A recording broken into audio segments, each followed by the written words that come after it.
அனைவருக்கும் வணக்கம். India sisters கிச்சனுக்கு உங்களை வரவேற்பது அம்முவும் லதாவும். இன்னைக்கு உருளைக்கிழங்கை வச்சு தாங்க ஒரு ரெசிபி செய்ய போகிறோம். மசாலா உருளைக்கிழங்கு ஃப்ரை. இது வந்து நல்ல வித்தியாசமான டேஸ்ட்டில் இருக்கும். புளிப்பும் காரமுமா ரொம்ப நல்லா இருக்கும். தயிர் சாதம், சாம்பார் சாதம், ரசம் சாதத்தோட சேர்த்து சாப்பிட ரொம்ப நல்லா இருக்கும். எப்படி செய்யறதுன்னு பார்க்கலாம் வாங்க. அதுக்கு முன்னாடி இந்தியா சிஸ்டர்ஸ் கிச்சன் சேனலை சப்ஸ்கிரைப் பண்ணிக்கோங்க. பக்கத்தில் இருக்கிற பெல் ஐக்கானை ப்ரெஸ் பண்ணிக்கோங்க. அப்போ தான் நாங்கள் போகிற வீடியோஸ் உங்களால் உடனே பார்க்க முடியும்.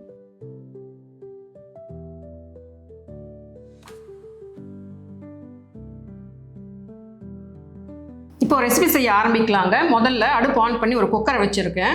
அதில் இங்கே 1/2 கிலோ உருளைக்கிழங்கு கட் பண்ணி வச்சுருக்கேன். அதையும் சேர்த்துக்கலாம். இந்த உருளைக்கிழங்கு முழுகிற அளவுக்கு தண்ணி சேர்த்துக்கலாம்.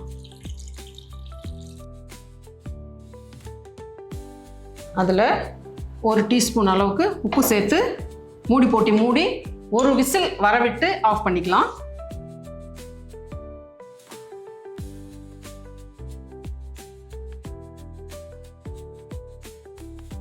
ஒரு விசில் வந்து ஆஃப் பண்ணிட்டேங்க. இது இருக்கட்டும், ப்ரெஷர் அடங்கட்டும். இப்போது நம்ம அதுக்குள்ளே ஒரு பேனை வச்சு மசாலா பொருட்களை வறுத்துக்கலாம். முதல்ல 1 டீஸ்பூன் உளுத்தம்பருப்பு சேர்த்து வறுத்துக்கலாம். மீடியம் ஃப்ளேமில் வச்சு லைட்டாக வறுத்துக்கலாம். இது லைட்டாக செவந்துடுச்சுங்க. இப்போது 2 டேபிள் ஸ்பூன் தனியாவை சேர்த்துக்கலாம். 6 வரமிளகாய் எடுத்துருக்கேன், அதையும் சேர்த்து வறுத்துக்கலாம். மீடியம் ஃப்ளேமில் வச்சு கருகாமல் வறுத்துக்கணும். அடுத்து 1/4 டீஸ்பூன் வெந்தயத்தை சேர்த்து கலந்துட்டு ஸ்டவ் ஆஃப் பண்ணிவிட்டு தட்டில் கொட்டி ஆற வச்சுக்கலாம். அது ஆறுறதுக்குள்ளே நம்ம வேக வச்சுருக்கிற உருளைக்கிழங்கை தோலெல்லாம் நீக்கிட்டு எடுத்துகிட்டு வந்துடலாம். அக்கா, உருளைக்கிழங்க உரிச்சு எடுத்துகிட்டு வந்துட்டேன். மசாலாவும் ஆறிடுச்சு. இப்போ என்ன பண்ண போகிறீங்க? ஆமாங்க, இந்த வறுத்து வச்ச மசாலாவும் ஆறிடுச்சு. இதோட 2 டேபிள் ஸ்பூன் தேங்காயை துருவி வச்சுருக்கேன். இது ரெண்டையும் மிக்ஸி ஜாரில் சேர்த்து கொஞ்சம் தண்ணியை சேர்த்து நைஸாக அரைச்சிட்டு வந்துடலாம்.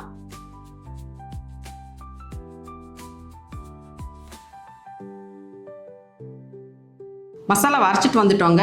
இது இப்படி இருக்கட்டும். அடுத்து ஒரு பேனை வச்சு அதில் ஒரு 3 டேபிள் ஸ்பூன் எண்ணெயை சேர்த்து சூடு பண்ணிக்கலாம். இது சூடாகட்டும். அக்கா, சூடாகிறதுக்குள்ள சொல்லட்டுமா? சொல்லு.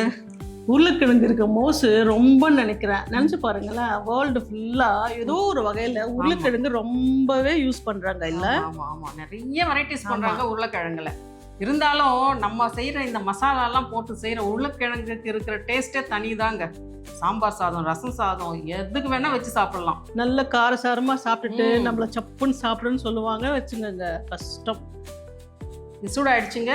இப்போது 1 டீஸ்பூன் கடுகு போட்டு, அடுத்து 1 டீஸ்பூன் கடலைப்பருப்பு, 1 டீஸ்பூன் உளுத்தம்பருப்பு போட்டு வறுத்துக்கலாம். இப்போது அடுத்து இந்த வேக வச்சு கட் பண்ணி இருக்கிற உருளைக்கிழங்கை சேர்த்துக்கலாம். கலக்கி விடவா? இது மெதுவாக கலந்து விடலாங்க. எல்லா பக்கமும் நல்லா எண்ணெய் படுற மாதிரி கலந்து விடலாம். அதுலேயே கொஞ்சம் கருவேப்பிலை சேர்த்துக்கலாம்.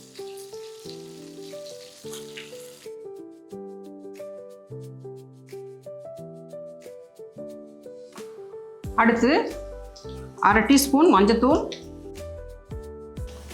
1/2 டீஸ்பூன் உப்பு சேர்த்து அதோட இந்த அரைச்சி வச்சிருக்கிற இந்த பேஸ்ட்டையும் சேர்த்துக்கலாம்.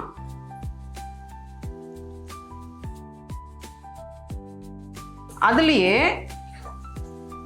இந்த அளவுக்கு புளி எடுத்து கரைச்சி வச்சுருக்கேங்க. ஒரு 2 டீஸ்பூன் அளவுக்கு வரும், அதையும் சேர்த்துக்கலாம். சேர்த்து நல்லா கலந்து விடலாம். இது நல்லா ட்ரையாக வருமா? இல்லை கொஞ்சம் நல்லா ட்ரையாக வரணும். நம்ம கலந்து விட்டுட்டு கொஞ்ச நேரம் அப்படியே வதக்கிட்டே இருந்தோம் அப்படின்னா நல்லா சுருண்டு வந்துடும். சுருண்டு வர்ற வரைக்கும் நம்ம வந்து வதக்கிட்டு தான் இருக்கணும். விட்டு வதக்கலாம்.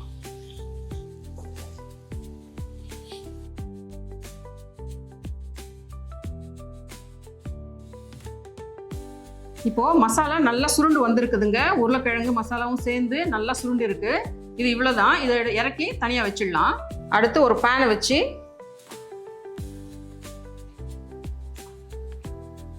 1 டேபிள் ஸ்பூன் அளவுக்கு எண்ணெய் சேர்த்து சூடு பண்ணிக்கலாம். எண்ணெய் சூடாயிடுச்சுங்க. இங்கே ஒரு மீடியம் சைஸ் வெங்காயத்தை நீல வாக்கில் மெல்லிசாக கட் பண்ணி வச்சுருக்கேன். அதை இதில் சேர்த்துக்கலாம். அதோட கொஞ்சம் கருவேப்பிலையும் சேர்த்து வதக்கிக்கலாம். பாதி அளவுக்கு வெந்தால் போதுங்க, ரொம்ப வதக்கணும் அவசியம் இல்லை. இதை வதக்கிட்டு அந்த உருளைக்கிழங்கு பொரியலில் சேர்த்துடலாம். இந்த கண்ணாடி பதம் சொல்லுவாங்களா, கண்ணாடி பதம் வந்தால் போதும். கொஞ்சம் சாப்பிடும்போது க்ரன்ச்சியாக இருக்கணும், அந்த அளவுக்கு வதக்கினா போதும். இந்த வெங்காயத்தை இந்த உருளைக்கிழங்கு ஃப்ரையில் கொட்டிக்கலாங்க.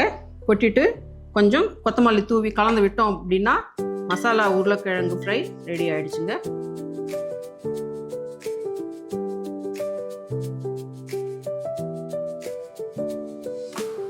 சுவையான மசாலா உருளைக்கிழங்கு ஃப்ரை ரெடி ஆயிடுச்சுங்க. கண்டிப்பாக நீங்களும் உங்கள் வீட்டில் ட்ரை பண்ணி பாருங்கள், உங்களுக்கு ரொம்ப பிடிக்கும். இந்த வீடியோ உங்களுக்கு பிடிச்சிருந்தா லைக் பண்ணுங்க, ஷேர் பண்ணுங்க, கமெண்ட் பண்ணுங்க. இதே மாதிரி ஒரு அருமையான ரெசிபியோட அடுத்த வீடியோவில் பார்க்கலாம். நன்றி, வணக்கம்.